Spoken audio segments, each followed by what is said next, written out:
presbiterianos, anglicanos y neopentecostales. ¿Por qué hay tanta crisis en cuanto a la unidad de la iglesia? ¿Y por qué los temas del Espíritu se han convertido no en bendición, sino en división? Bueno, uno tiene que usar la lógica. La Biblia o la palabra de Dios dejó de fluir a partir del año 325 después de Cristo, con el concilio de Nicea.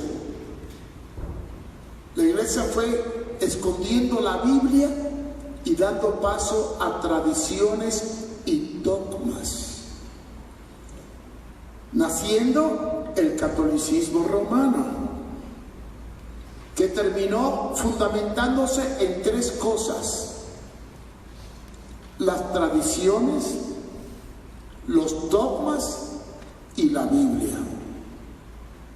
Pero tristemente las tradiciones y los dogmas opacaron la Biblia y desapareció en la Edad Media. Solo tenían acceso a las escrituras los que sabían latín o griego. Estaba escondida en los sótanos de los conventos y en las bibliotecas del Vaticano. De manera que el pueblo ignoraba las escrituras. No fue hasta el año 1517 que un monje que leía la Biblia descubrió la verdad y se enfrentó al Papa León X. Y entonces fue perseguido, huyó, se refugió en un lugar secreto y tradujo la Biblia por primera vez a la lengua popular del pueblo, que era el alemán. Cuando la Biblia sale, la verdad prevalece. Y entonces viene el conflicto de católicos y protestantes. El catolicismo se lanzó contra los protestantes con la Santa Inquisición. Y los protestantes en algunos lugares también trataron de imponer la Biblia por la fuerza, como Calvino en Suiza. Y así la palabra se fue extendiendo. Dentro del movimiento evangélico, al salir a la luz la palabra, aparecieron diferentes movimientos. Uno de los más importantes es el movimiento de los anabaptistas, que era un movimiento que proclamaba el bautismo para los adultos y el bautismo por inmersión, mientras que algunas iglesias protestantes o evangélicas practicaban el bautismo por inmersión y el niño. Lentamente la palabra fue fluyendo, y entonces en el siglo XVIII aparece John Wesley, un británico que leía la Biblia y descubrió otra verdad: la importancia de la santidad. Y lentamente, según iban descubriendo los tesoros bíblicos, fueron apareciendo movimientos con diferentes tendencias que enfatizaban diferentes aspectos ignorados y desconocidos por la mayoría de los cristianos protestantes. Vino el movimiento de los metodistas en Inglaterra, que recogían a los desahuciados, a los pobres, los llevaban a lugares especiales y tenían reglas muy rígidas para sus miembros. Le llamaron metódicos, y nació el movimiento metodista dentro de un marco de una iglesia anglicana muy liberal. Y así fueron naciendo los movimientos nazarenos.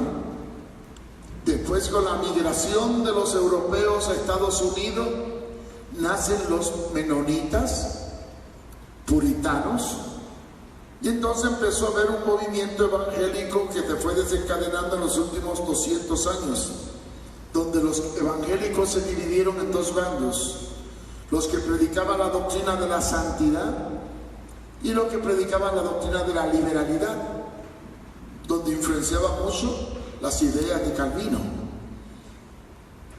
De manera que en cuanto más profundidad bíblica fue teniendo la gente de la palabra, más verdades fueron saliendo y más conflictos fueron apareciendo.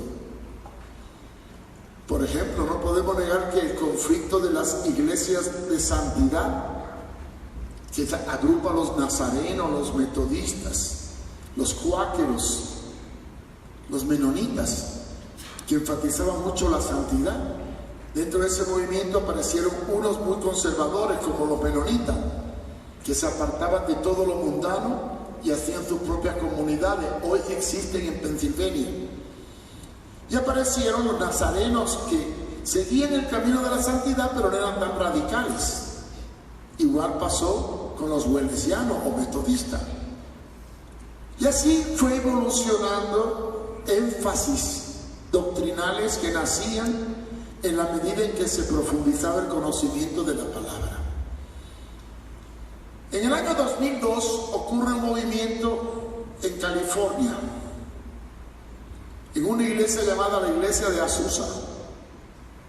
Y entonces se enfatizó y se descubrió la importancia de 1 Corintios capítulo 12, que habla de los 9 dones del Espíritu y las 2 dimensiones del Espíritu en la vida del creyente. Hasta ese momento se desconocían las 2 dimensiones del Espíritu. Solo se creía en el Espíritu sobre, pero no se hablaba del Espíritu en. Y los dones estaban relegados a un segundo plano. Cuando se descubre y ocurre el movimiento pentecostal, que significa el resurgimiento del movimiento de Pentecostés, con el cual comenzó la iglesia en el año 35, aparecen funcionando 9 dones, que los vamos a ver en estos momentos brevemente. Están en el capítulo 12 de 1 de Corintios, del capítulo 4 hasta el versículo 10. Estos 9 dones eran 9 herramientas que el Espíritu Santo le daba a los creyentes para obrar. Y estas 9 herramientas que le llamaron el bautismo del Espíritu Santo, o los dones del Espíritu Santo, se clasificaban en 3 grupos.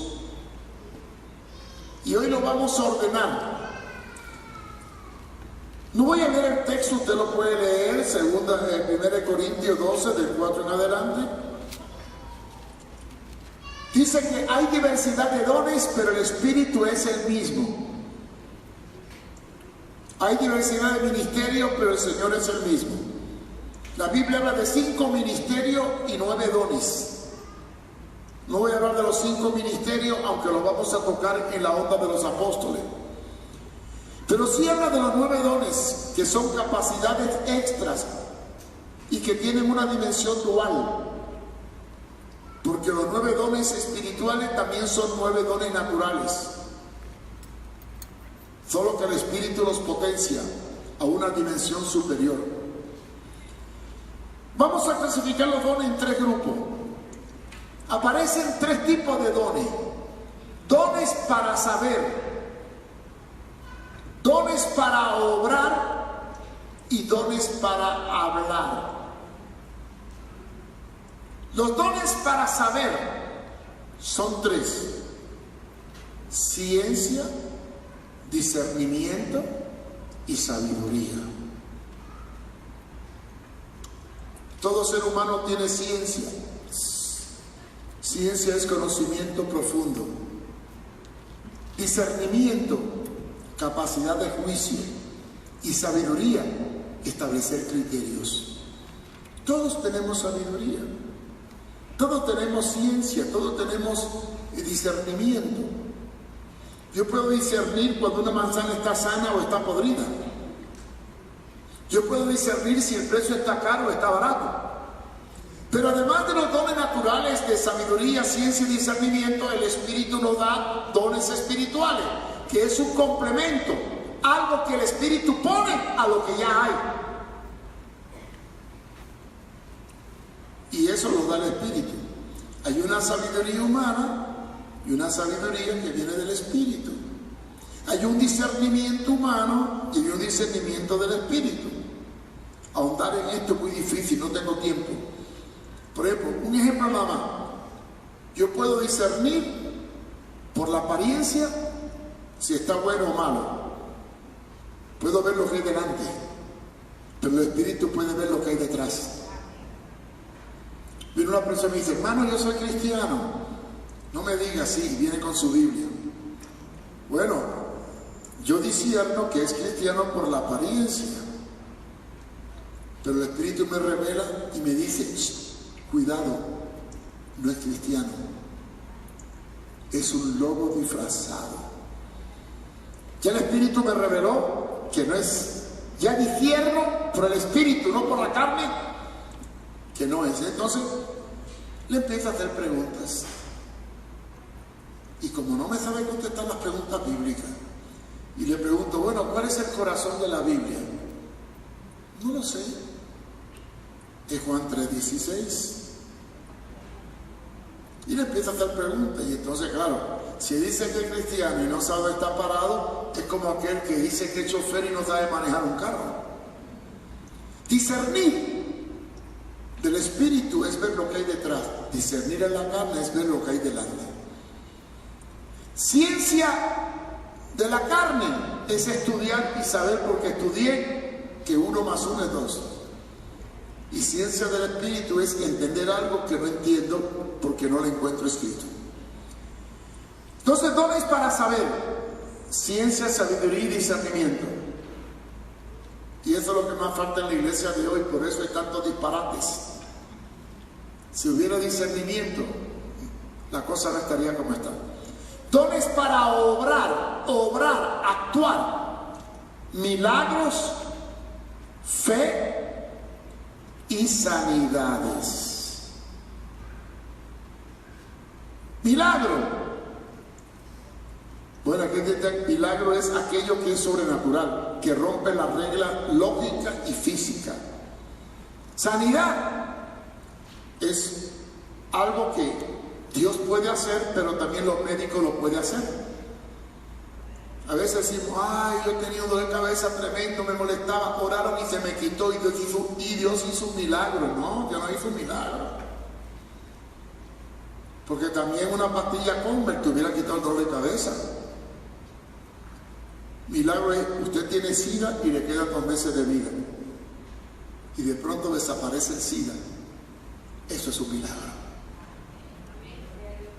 Y las sanidades es bíblica. La Biblia manda a dar por los enfermos, pero no es imperativo que Dios tiene que sanar a todo el mundo. Si la sanidad divina fuera un imperativo, entraría a un hospital y lo dejaría vacío. Es un don que opera según la necesidad. Y después el don de fe. Y aquí hay un poco más complicado, porque la fe tiene 3 dimensiones. Existe la fe natural, todos tienen fe, aunque sea una mata de palo, todos tienen fe. La fe en la palabra, que es la fe que salva, y la fe del espíritu, que nos lleva más allá de la dimensión de la lógica. ¿Ve que la fe tiene 3 dimensiones? Y después tenemos los dones para hablar, que son profecía, lenguas e interpretación. Pero cuando vino el movimiento de Pentecostés en la calle Azusa, el énfasis mayor que le dio al posterior avivamiento de Pentecostés fueron las lenguas y las sanidades, y se olvidaron de los otros dones. Y hoy, en el movimiento neopentecostal, que es un retomar del mover del Espíritu Santo en el pasado, en vez de neutralizar un poco los dones conflictivos y educarnos en los dones positivos, han tomado más los dones negativos y han olvidado los dones positivos. ¿Cómo es esos dones negativos y dones positivos? Por ejemplo, el de lengua. ¿De qué van a hablar lengua en una iglesia todos juntos si nadie entiende nada y entra un indocto y un incrédulo? La lengua es para edificación propia, pero cuando se habla en la iglesia tiene que ser por palabras que se entiendan. Interpretación. Cuando alguien habla en lengua tiene que haber intérprete, y si no hay intérprete, calla. Profecía. Ay, Dios mío, una pila de profetas locos por ahí que se levantan a profetizar tonterías. Cuando habla de palabras de profecía, no está hablando de palabras tontas, está hablando de que Dios puede levantar un hermano a darnos palabras de advertencia frente a una situación determinada. Y aquí tenemos que estudiar el trasfondo y el origen de la profecía. ¿Cuánto han estudiado el origen de la profecía? ¿Qué es profetizar? Anunciar, ser un atalaya, advertir, prevenir. Eso es profecía. Profecía no es repartirle bendición a una persona, decir que te vas a hacer rico, que aquella va a ser tu mujer. Eso no es profecía. Eso es manipulación. La profecía como don es para edificar la iglesia en momentos difíciles. Y el profeta como ministerio es el que preserva la doctrina para que no nos salgamos de la línea recta. Vamos a estudiar brevemente después qué es un profeta. En el Antiguo Testamento es una persona que Dios lo apartaba de los gobernantes para que mantuviera la palabra viva cuando ellos se apartaban de la verdad. Eso es un profeta, el que denuncia el pecado. No es el que habla de riqueza y de prosperidad o el que te da una profecía para sacarte la plata. Dios me ha revelado que Dios te va a bendecir, pero me tiene que dar 1000 lempiras. Eso no es un profeta, es un pícaro. En los dones para hablar está la lengua, interpretación y profecía. Pero hay reglas, fíjate bien. El único don que más se describe y se regula es el de lengua y el de interpretación y el de profecía.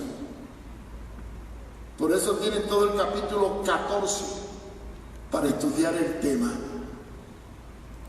En el principio la iglesia pentecostal se quedó encerrada con la lengua y con las sanidades. Y se hizo un boom. Y se olvidaron de los otros dones. Discernimiento, sabiduría, ciencia, milagro, fe. Y entonces vinieron los neopentecostales y con una visión nueva y una revelación nueva que no viene de la palabra sino de la carne, han tomado los dones de profecía, los dones de lengua y los dones de sanidades para manipular a la gente y llevarlo a doctrina falsa. Y entonces se crean de la doctrina de los dones un espectáculo manipulativo. Y mire, vamos a ser honestos. La Biblia establece que hay milagros. Y yo creo en los milagros. Yo he visto milagros. Yo creo en el diablo. Yo he visto al diablo. Yo creo en el infierno. Yo creo en todo lo que la Biblia dice. Pero de acuerdo a cómo la Biblia lo dice. Cuando hablo de los milagros, ¿qué son los milagros? ¿Un show? No, Jesús no hizo un show de los milagros. Cuando Él sanaba a alguien, lo mandaba a que se fuera y que se presentara ante el sacerdote. No usó lo que hacía para propaganda, no se exaltó, no se lució. No tenía cuadros de músicos a su alrededor para que animaran el culto. Y cuando mandó a sus discípulos, dice la Biblia, estas señales seguirán. Seguirán. Es importante los términos. ¿Qué significa seguirán? ¿Está en tiempo pasado, presente o futuro?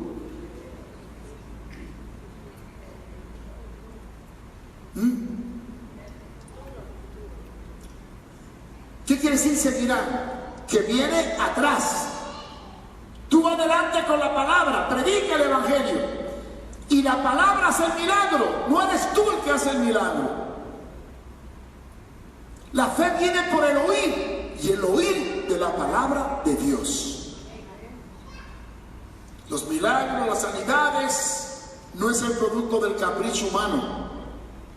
es el producto de la soberanía de Dios. Y yo quiero terminar haciendo énfasis en un versículo muy importante.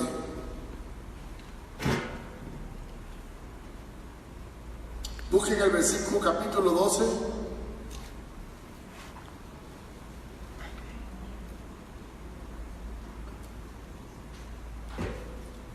Versículo 11. ¿Cómo operan los dones en la vida de la iglesia?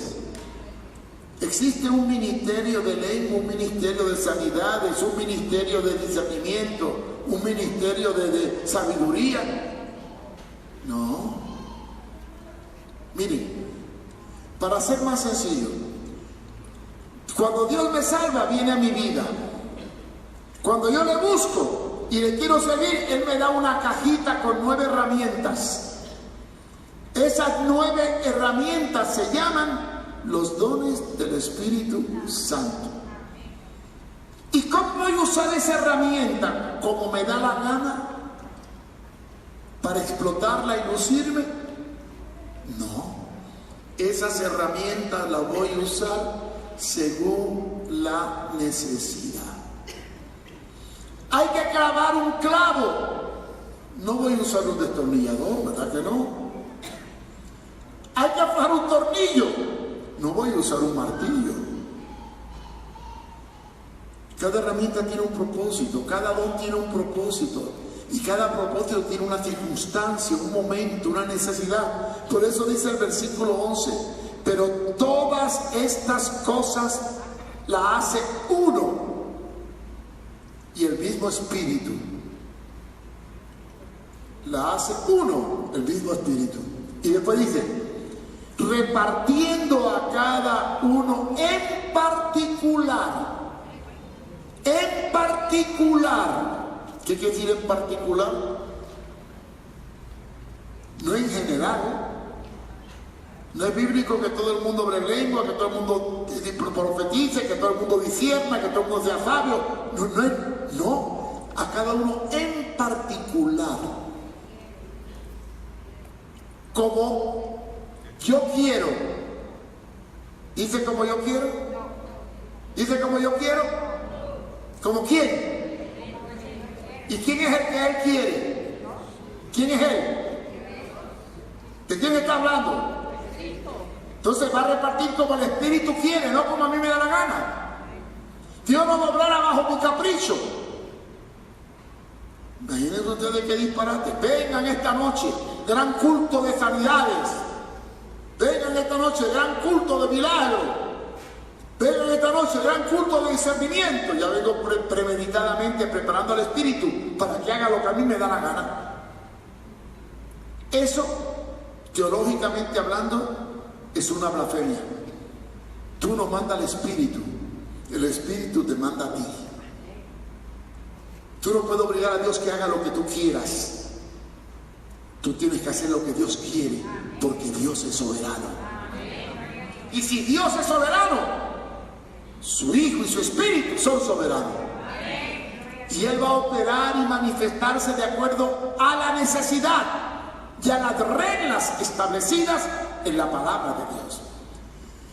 De manera que el neopentecostalismo no es nada más que una desviación del pentecostalismo a su nivel más radical.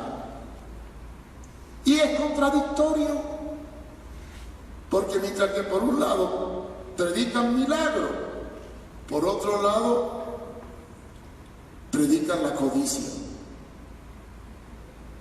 y toman la palabra no para honrar a Dios, sino para exaltarse a sí mismo.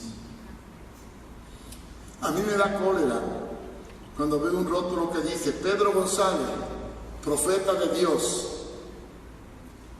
ungido para sanar, con don de discernimiento. Mire, hermano, dejémonos de tonterías. Todo el que tiene el bautismo del Espíritu Santo, todo el que está lleno, tiene todos los dones latentes. Solo tiene que esperar que haga la necesidad y la circunstancia para que opere. Y no va a operar en el culto solamente. Los dones no son para el culto, son para nuestro diario vivir, de acuerdo a la necesidad de cada momento. Pero hoy en día hemos torcido las Escrituras, no hemos profundizado en el conocimiento de los dones del Espíritu, y como falta de los dones para saber, nos están dando gato por liebre. Y tenemos que reeducar a la iglesia en la doctrina correcta pentecostal, que no es emocionalismo, ni mercantilismo, ni lengua, ni sanidades maravillosas, ni propaganda barata. Es obrar con el poder de Dios, viviendo una vida conforme a la palabra. Miren, dice la Biblia que cuando los apóstoles caminaban, con la sombra se sanaban los enfermos. Entonces no había culto. El poder de Dios era un vivir, no era una acción, era un quehacer. ¿Te acuerdas cuando Pedro fue con Pablo a orar? Pedro fue con Juan a orar al templo La Hermosa. Hay cosas muy curiosas. Tú viví en este pasaje. Le habían dado todos los bienes, tenían mucha plata. En el versículo anterior habían traído todo lo que tenían a los pies de los apóstoles. Todo. Y Pedro llega con Juan a orar al templo de La Hermosa y se encuentra un paralítico tullido en la puerta que le pide una limosna. Y viene Pedro y le dice: no tengo ni oro ni plata. ¿Cómo? Si le habían dado los diezmos y las ofrendas antes. O Pedro era un mentiroso, en realidad no cogió nada. Es la pregunta que me hago. No tengo ni oro ni plata, pero de lo que tengo te doy. En el nombre de Jesús, levántate y anda. Aleluya. No había una iglesia, no se hizo un show, no había una propaganda. Dios obraba con poder por la palabra. Dios obra por la palabra. Dios no obra por la manipulación. Dios no obra por la unción. Dios no obra por ser profeta o por ser apóstol. Dios obra por la palabra. Y donde hayan 2 o 3 reunidos en nombre, allí estoy yo y allí obro yo. Por eso, hermano, esta enseñanza de hoy es importante, porque hay tantas desviaciones, tanta ignorancia, tanto énfasis erróneo a los dones del Espíritu Santo y a los ministerios, que por culpa de ello han nacido movimientos neopentecostales que están proclamando plena herejía bíblica. ¿Y cómo puedo distinguir la herejía de la verdad? Por el conocimiento de la palabra de Dios. Así que aprovechen el tiempo. Amén. ¿Me pasé o no? ¿Está bien? Gracias. Así que siéntese por acá, pastor, no se preocupe, no se me vaya. Así que neopentecostalismo es una desviación del pentecostalismo bíblico, que nos ha llevado a ¿qué? A grandes herejías, muy sutiles, por cierto, muy sutiles. Hermano, présteme su atención unos minutos. Ahora vamos a empezar una dinámica muy distinta. Nos vamos a dividir en 2 grupos, porque el grupo A, por así decirlo, se va a quedar acá con el pastor Fumero y va a hablar específicamente sobre el movimiento apostólico moderno. Y el grupo B va a salir de este auditorio y se va a ir a lo que nosotros llamamos la cancha